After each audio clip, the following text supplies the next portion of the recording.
राजधानी दिल्ली के कथित और चर्चित शराब घोटाले के आरोप में पिछले करीब 17 महीने के बाद जेल से जमानत पर बाहर आने के बाद दिल्ली के पूर्व उप मुख्यमंत्री और आम आदमी पार्टी के वरिष्ठ नेता मनीष सिसोदिया अब जनसंपर्क अभियान में जुट गए हैं। इस जनसंपर्क के माध्यम से दिल्ली के पूर्व उप मुख्यमंत्री जनता से संपर्क कर रहे हैं। बीते 16 अगस्त से शुरू हुई मनीष सिसोदिया की पदयात्रा आज दिल्ली के मंगोलपुरी विधानसभा में पहुंची। यहां पूर्व उप मुख्यमंत्री मनीष सिसोदिया ने पदयात्रा कर मंगोलपुरी के स्थानीय लोगों से मुलाकात किया। मनीष सिसोदिया की इस पदयात्रा के दौरान स्थानीय विधायक राखी बिडलान के अलावा पार्टी के कई वरिष्ठ नेता और कार्यकर्ता भी मौजूद रहे। इस दौरान स्थानीय लोगों ने भी जगह जगह पर मनीष सिसोदिया का गर्मजोशी के साथ फूल मालाओं से स्वागत किया, तो दूसरी ओर मनीष सिसोदिया ने भी हृदय की गहराइयों से सभी का अभिवादन स्वीकार किया। इस पदयात्रा के दौरान मनीष सिसोदिया ने बीच बीच में महिलाओं, बुजुर्गों और बच्चों से मुलाकात की। इस दौरान मनीष सिसोदिया ने कहा कि इस पदयात्रा में लोगों का समर्थन मिल रहा है। लोग इस बात को महसूस कर रहे हैं कि जो व्यक्ति स्कूल बनवा रहा था, अस्पताल बनवा रहा था, वो अरविंद केजरीवाल अब भी जेल में बंद है। इस पीड़ा को दिल्ली के लोग महसूस कर रहे हैं। उन्होंने आगे कहा कि लोग दुआ कर रहे हैं कि केजरीवाल भी जल्द ही जेल से बाहर आए। इसके अलावा सिसोदिया ने कविता की जमानत को लेकर भी बीजेपी पर निशाना साधा और कहा कि बीजेपी वालों ने पूरी मनोहर कहानी रचकर अपनी एजेंसियों का गलत प्रयोग करके बहुत लोगों को गिरफ्तार किया। ये केस झूठे हैं और झूठे बयान सिर्फ जमानत तक है। ये केस खत्म हो जाएगा।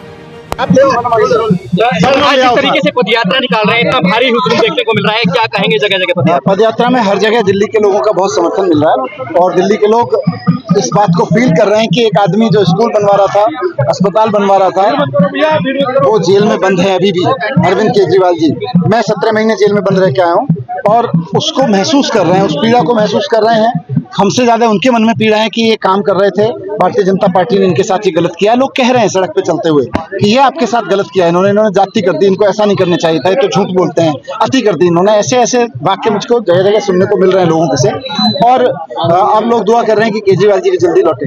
सर, इसी मामले में कविता को भी जमानत मिल गई, तो क्या कहेंगे आप? किस तरीके उन्होंने पूरी मनोहर कहानी, भारतीय जनता पार्टी वालों ने पूरी मनोहर कहानी रच के अपनी एजेंसीज का मिसयूज करके बहुत लोगों को गिरफ्तार किया, व्यापारियों को गिरफ्तार किया, विपक्ष के नेताओं को गिरफ्तार किया, लेकिन ये केस जमानत तक ही है क्योंकि इसमें कुछ है तो है नहीं, झूठे बयान है। झूठे बयान ट्रायल में वैसे ही फ्लैट साबित हो जाएंगे, तो अब ये केस खत्म हो जाएगा। सर, पदयात्रा के दौरान भारतीय जनता पार्टी के जो कार्यकर्ता है वो लगातार काले झंडे दिखा रहे। सुल्तानपुरी में देखे तो सुल्तानपुरी में पूरे पदयात्रा से बीजेपी घबरा गई है। अब उनको लग रहा है कि ये पदयात्रा में तो लोग इतना प्यार उमड़ रहा है, लोग गले लगा रहे हैं, बच्चे कह रहे हैं जी हम आपके स्कूलों में पढ़ते हैं, अच्छे स्कूल हो गए, तो कहीं ना कहीं बीजेपी घबरा रही है। अब घबराई हुई बीजेपी के पास कुछ अपना काम तो दिखाने के लिए है नहीं। हम स्कूल दिखा सकते हैं, अस्पताल दिखा सकते हैं, वो काले झंडे दिखा सकते हैं। वहीं पदयात्रा के दौरान मनीष सिसोदिया को काले झंडे दिखाए गए। इस दौरान भाजपा के तमाम कार्यकर्ता इकट्ठा हुए और सिसोदिया को काले झंडे दिखाकर जमकर नारेबाजी की।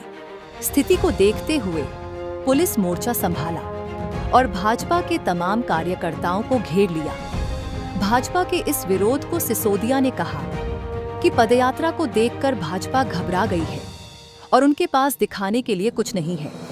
हम स्कूल दिखा सकते हैं, अस्पताल दिखा सकते हैं और वो काले झंडे दिखा सकते हैं, जबकि प्रदर्शन कर रहे तमाम भाजपा कार्यकर्ताओं का कहना कि ये पदयात्रा नहीं बल्कि दिल्ली के अलग अलग इलाकों में ये ठेका खोलने के लिए जगह देखी जा रही है, इसलिए हमने विरोध किया। अगर आगे भी बाहरी जिले में जहां भी इस तरह की पदयात्रा होगी, वहां हम इसी प्रकार से काले झंडे दिखाकर विरोध करेंगे।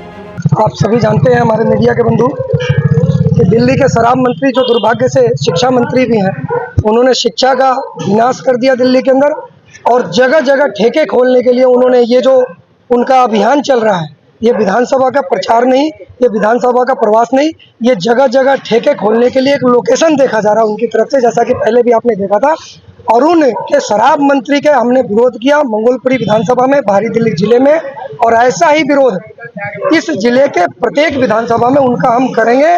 जहां जहां शराब मंत्री और दिल्ली के मुख्यमंत्री अगर अभी तो जेल में है, अगर वो निकल के दिल्ली का दौरा करेंगे, बाहरी दिल्ली का दौरा करेंगे, तो वहाँ हम पुरजोर विरोध करेंगे और काले झंडे दिखाएंगे।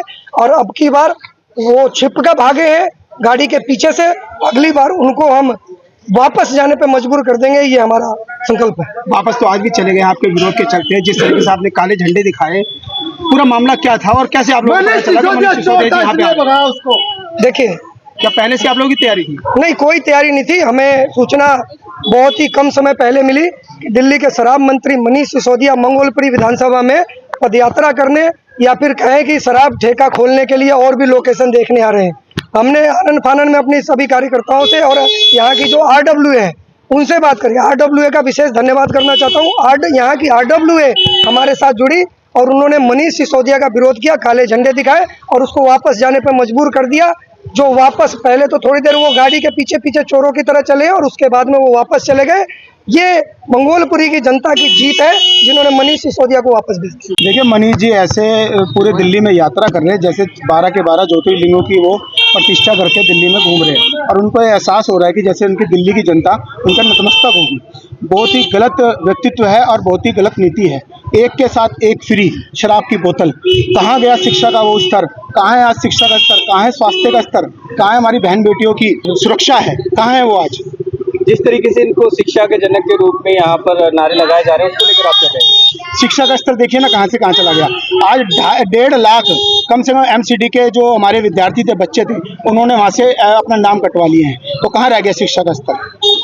पहले 4.5 लाख के करीब थे और अब 3.5 लाख रह गए हैं। गौरतलब है कि मनीष सिसोदिया की पदयात्रा दिल्ली की सभी विधानसभाओं में होगी और आगामी चुनाव तक चलती रहेगी, ताकि चुनाव से पहले ज्यादा से ज्यादा दिल्ली की जनता के साथ संपर्क साधा जा सके। लिहाजा देखना लाजमी होगा कि मनीष सिसोदिया की यह पदयात्रा पार्टी में कितना जान फूंकने का काम करती है और इसका फायदा चुनाव में कितना मिल पाता है। हमसे जुड़े रहने के लिए हमारे YouTube चैनल को सब्सक्राइब करें और नई वीडियो की नोटिफिकेशन के लिए बेल आइकॉन को दबाएं। अगर आप ये वीडियो Facebook पर देख रहे हैं तो लाइक जरूर करें और ज्यादा से ज्यादा शेयर करें। धन्यवाद।